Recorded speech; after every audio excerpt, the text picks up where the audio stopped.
So thank you very much for this opportunity, and thank you, Infinity Leadership, for everything that you do for us.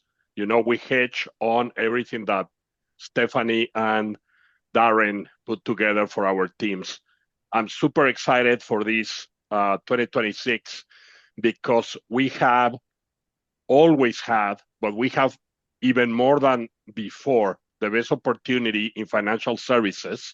And so, whatever your dream is for your family, you can make it true here.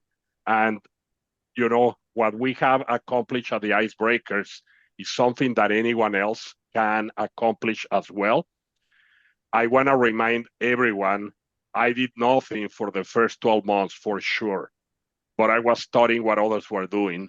And so all I decided to do was to copycat what others were doing because there is no need to reinvent the wheel. Obviously, you got to put your own spin.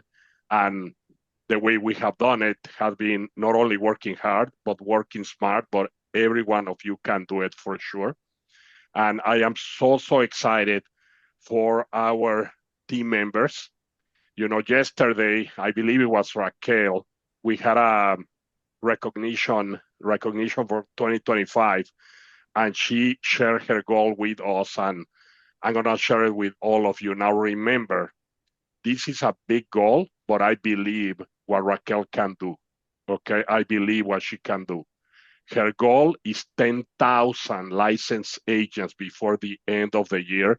They do have a very duplicatable system, and they do have a lot of trainers that they were building through the last year.